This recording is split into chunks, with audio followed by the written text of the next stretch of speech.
You're listening to Stand Out Get Noticed, episode 254.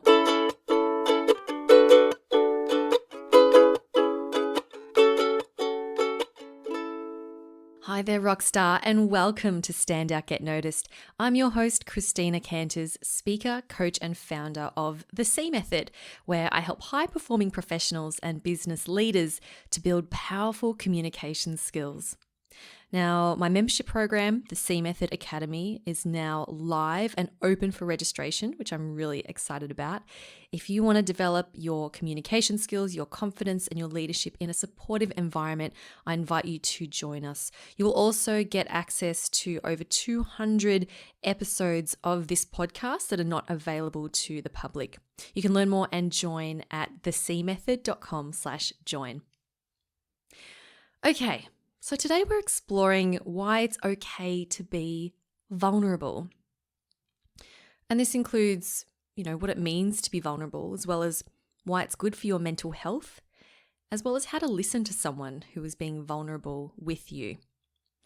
Now, this is a very timely topic for me personally, as well as I'm sure for all of you who are currently being impacted by the COVID-19 pandemic, which is most likely everyone listening. So here's the thing, there's a huge amount of uncertainty, right, at the moment. You may be feeling anxious, stressed, fearful about the future, maybe worried about your loved ones, uncertain about the future of your job or your business.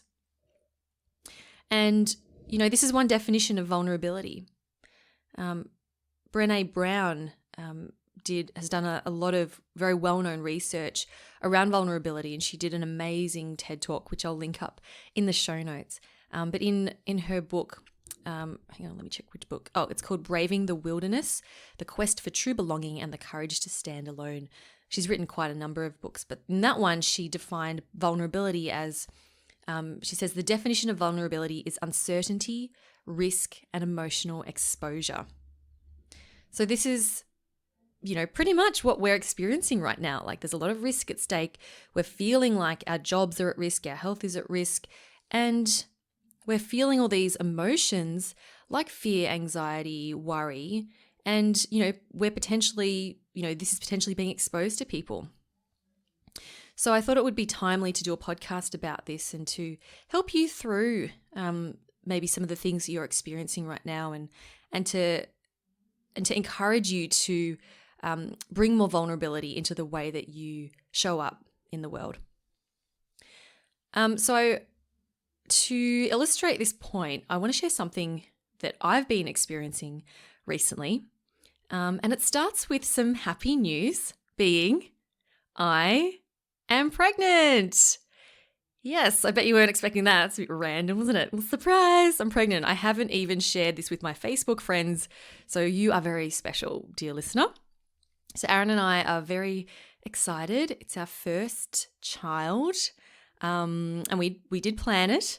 It's conceived before this social isolation thing. People have been saying to me, "Oh, it's going to be a coronial." That's what they're calling babies. It'll be born in like 9 months from now. And I'm like, no.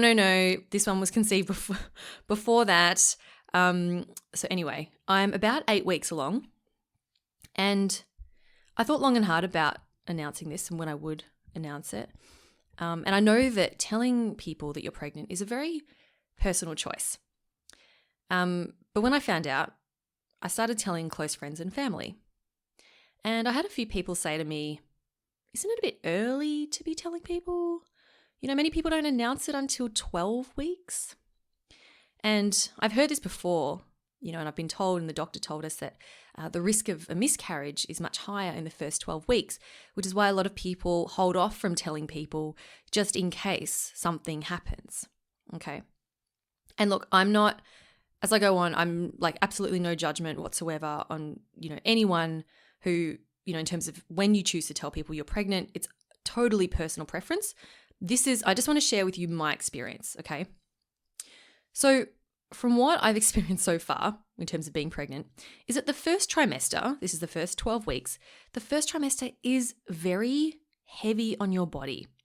So even though I may not look much different, obviously I don't have a bump yet, but I've been feeling very emotional, especially in the first 4 weeks.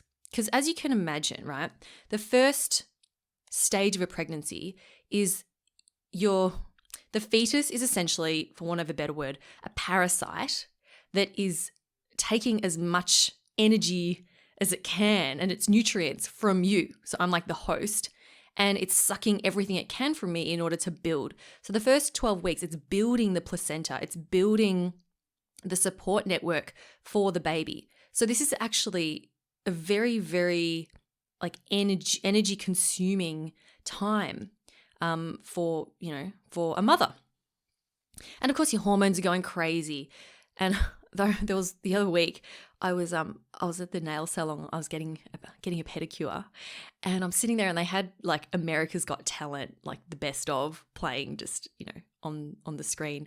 And I'm sitting there and I'm watching it, and I'm like welling up in tears, watching when they like press the golden buzzer, and everyone's like crying, and I'm there going, oh, they did such a good job. And I was like, I had to look away. Like I could not stop crying. That's how emotional I was. And we were renovating our kitchen at one point, and I remember driving to Bunnings, and I was listening to the soundtrack to The Greatest Showman. If you haven't seen it and you want to feel inspired and uplifted, go see it. All the songs are about, like, this is me. I don't apologize for who I am. I'm going to dream big. I'm going to make things happen. And as I was driving to Bunnings, I just started bawling for no reason. Clearly there was a reason, but at the time I was like, why am I crying? I don't know. So that's what's been happening. That's what happened early. And also I've been really tired all the time. I constantly want to take a nap. There were a couple of weeks there maybe 3 weeks where I just didn't want to do any work. I just wanted to lie on the couch and watch TV. And I've had this sort of consistent, very mild, nauseous feeling, which has meant that I've had to eat every couple of hours. Oh, and by the way, can't eat vegetables anymore. Can't drink coffee. Anything that's kind of bitter, I just go, I can't manage. All I feel like eating is toast, potato chips, and 2-minute noodles. The pregnancy cravings are real. Like they're actually real. So I've actually put on weight because I've been eating so many carbs. And I've stopped eating vegetables, and I stopped exercising because I felt too ill to exercise. And I have it easy, FYI. I'm sure there's many of you listening who have been pregnant before, where you may have been, throwing up all the time, feeling really, really ill all the time. Maybe you had migraines, and it was debilitating for you. So I know that I've got it pretty easy, and even this has been very disruptive. So my point is that this is the time when I need people's support more than ever. I want to be able to say to people, you know what? I'm not doing okay. I feel really sick. Or, I feel really tired. I'm really low energy. This is the time when I want to be able to tell people this is what's going on for me. And I have it easy. I work for myself, right? I can take a nap if I want in the afternoon. Working from home now. Of course I can. But I couldn't imagine what it would be like working in a stressful 9-to-5 job in an office and having to be in the office every day pretending that everything's fine. I'm totally fine. There's nothing different about me, when all you want to do is like throw up and eat potato gems, right? So I find it really odd that this is supposed to be the time when, you're not supposed to tell people. Yet this is the time when like you need the most support. So anyway, that's just the way that I've seen it. And I totally understand that some people are really private. And if something were to happen, if something were to go wrong, they would not want everyone to know. But here's the way I see it. I've thought about it. And I thought that, look, if something undesirable were to happen with the pregnancy, touch wood, that's me touching my timber desk. If something were to happen, I would want to talk about it. I would want to say, you know what, actually, I'm doing really terribly. I could use some support right now. And I would want to open up that conversation around a topic that is generally considered to be quite taboo. Did you know that 1 in 4 pregnancies end in miscarriage? The stat is higher for older women. It's lower for younger women, but for women in their 30s and 40s, it's very common. But you don't hear people talking about it. And I mean, there are other things, this isn't just about, pregnancy and miscarriage. Mental health is another example. I know there's a lot of work being done now to encourage people to talk more and to open up about the mental health challenges they're having. I was fortunate enough to MC the No BS conference a few weeks ago. It was like literally the week before they basically cancelled all events. So we were really lucky that we got to run that conference. And it's like a tech, business, creative conference. But what I really loved about it was that many of the speakers weren't there to talk about their business and, look how successful we are and look at all the cool things we've achieved. We had speakers get up there and talk about the anxiety that they experienced and still do. We had people talk about their depression and their imposter syndrome and not feeling like they're good enough and then burning out. And it was so refreshing to hear that and for them to share their stories. And I think this is definitely something that we need to be doing more of, being open and sharing our stories and sharing what makes us vulnerable.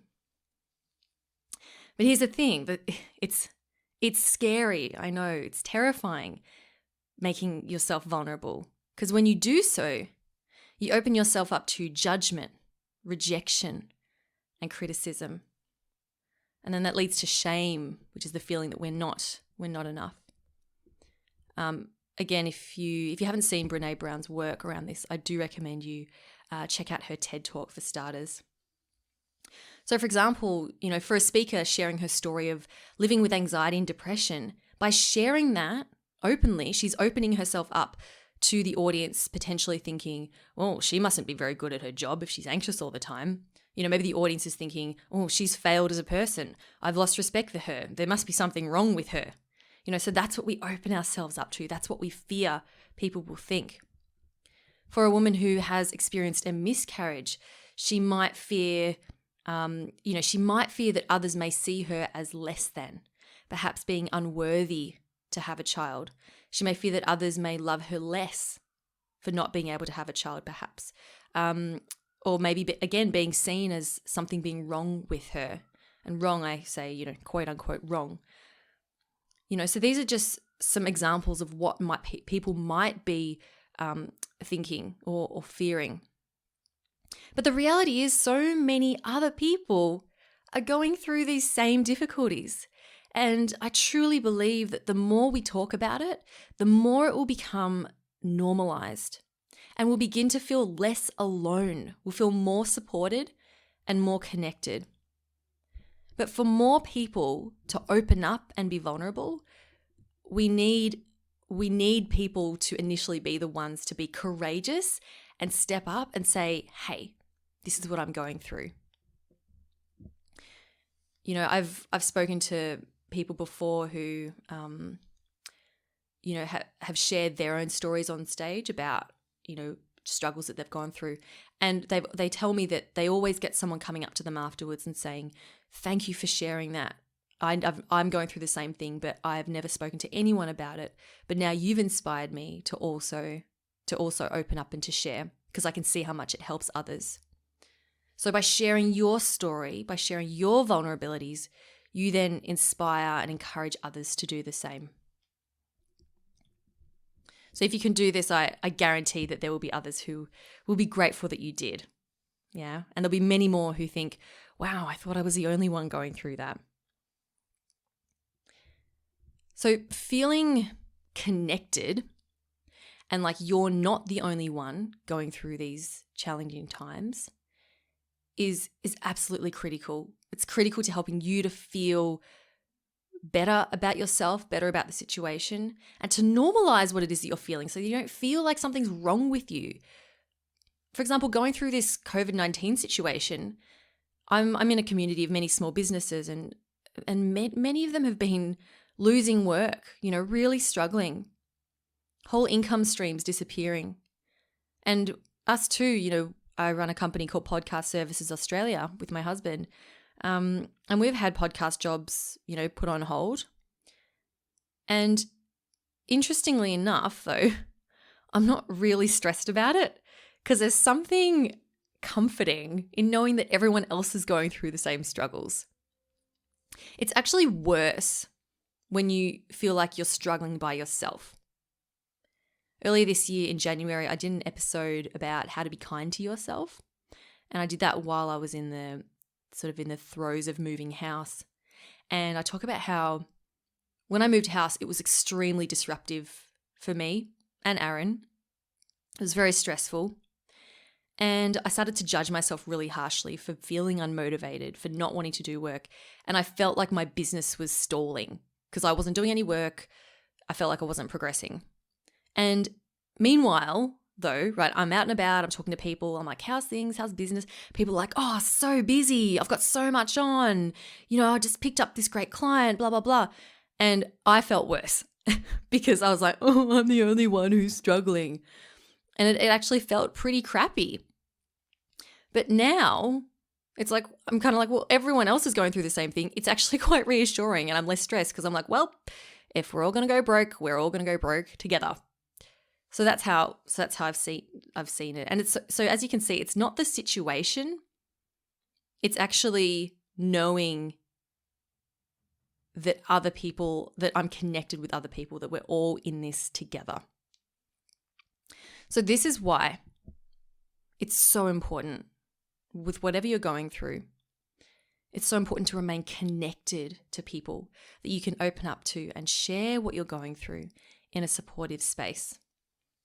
And I've been doing this with my clients, because of the COVID situation. I woke up Saturday morning at like 7:00 with this. I woke up with this idea. I was like, oh my God, I need to create more connection with my clients. And I immediately sent out an email to all of my one-on-one clients and my group coaching clients. And I said, hey, I'm doing a call Wednesday morning. Be there. Let's just talk. Let's just talk and connect and share with each other what we're going through.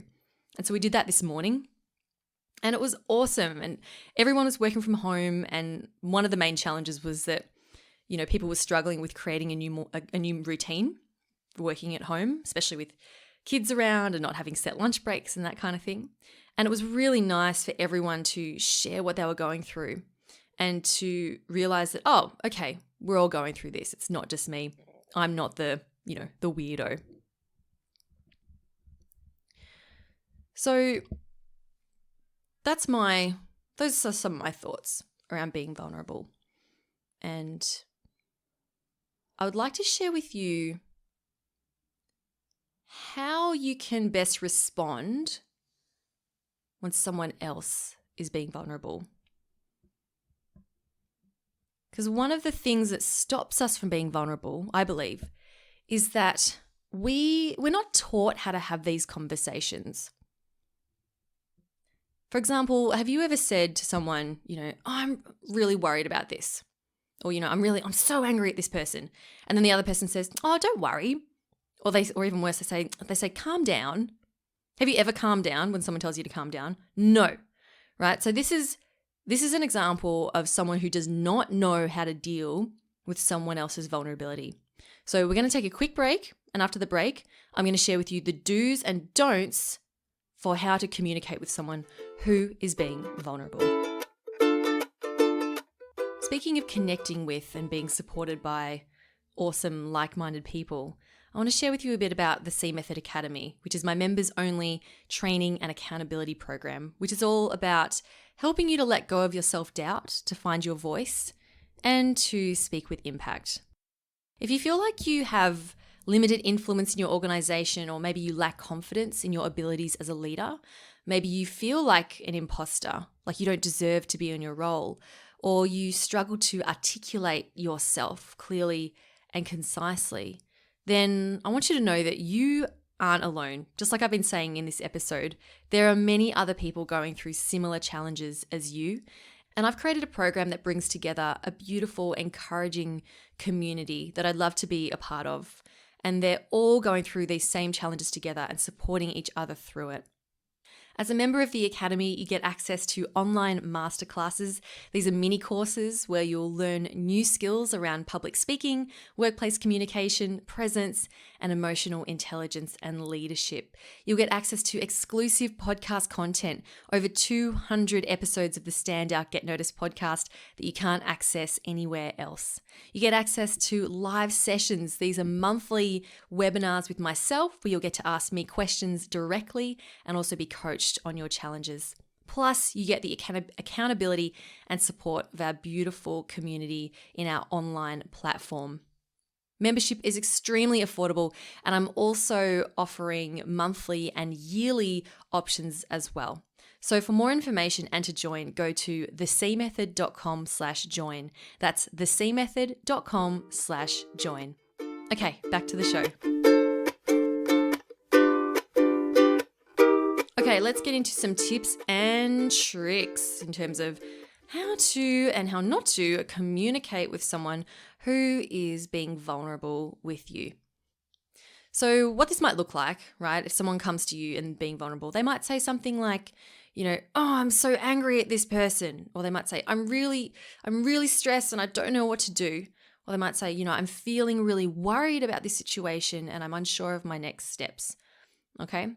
So someone's coming to you they're sharing an emotion with you, or maybe they're not saying their emotion in so many words, but you can obviously see that they are feeling some very strong emotions that they're really struggling with. Maybe they're crying, maybe they're really angry, upset, frustrated, etc.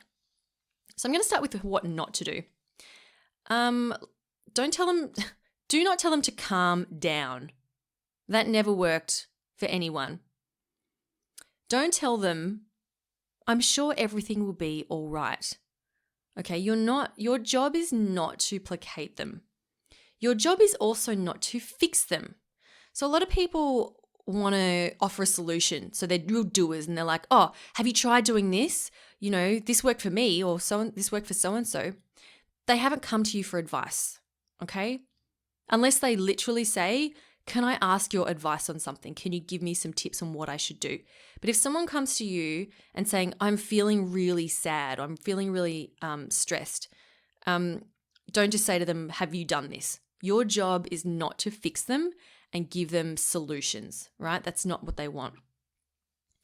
Another thing not to do is don't one-up them and make it about you. So don't say, oh, you lost your job? Well, both my husband and I lost ours too. So, we're in a worse off position than you. So you're not doing too bad, right? Don't make it about yourself, right? They're coming to you. They are upset. You need to be there for them. And finally, don't minimize their problems. So saying something like, oh, it's not that bad. Or even worse, saying, I don't see why you need to be upset about it. Like, what's the big deal? You don't have, you've got all these other things going for you. What does that doesn't matter. So that's like minimizing their problems. Those are some things what not to do. Now, here's what you can do, all right? So firstly, I want you to keep in mind that this person is coming to you, they're being vulnerable, and their biggest need right now is to feel heard.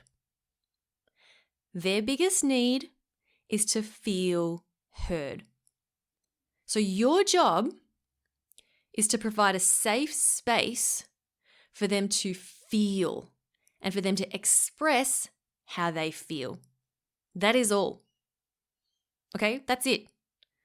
So again, don't make it about you and go, oh, I need to fix them. I need to give them I need to tell them. No. Just know that this person needs to feel heard, and it's your job to provide a safe space for them to feel and to express their emotions. So the way that this might look is that you validate their feelings. So if someone comes up to you and says, oh, I'm so stressed because this happened, you can say, yeah, that sounds like it's really stressful for you. That's it. You just say, wow, yeah, that must be stressful. Yeah, that must be upsetting. Yeah, I can see how that would make you angry.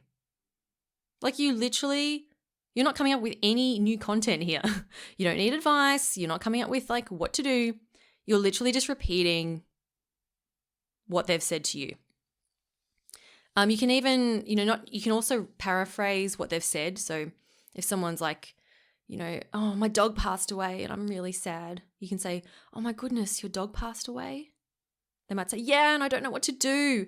Then you might say, oh, you don't know what to do? That's understandable. Anyone in your situation would feel that way, right? So you see, you're taking what they've said and you're paraphrasing it and saying, yeah, I hear you. I hear that this is what's happened to you and that this is how you're feeling.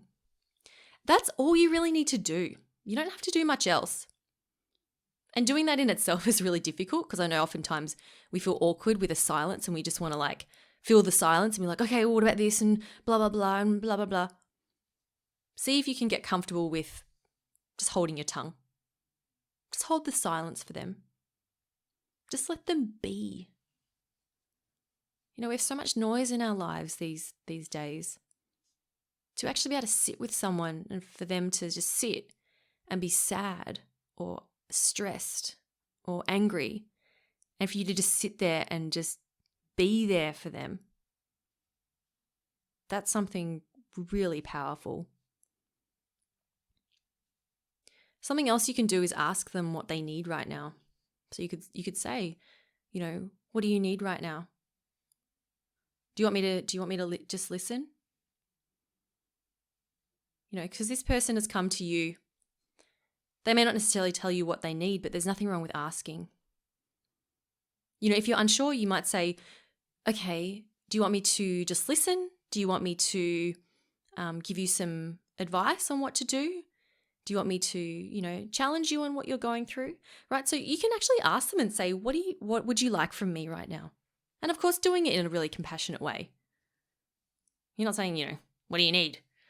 You're saying, okay, how can I best support you here? Tell me what you need from me. I guarantee that they will absolutely appreciate that.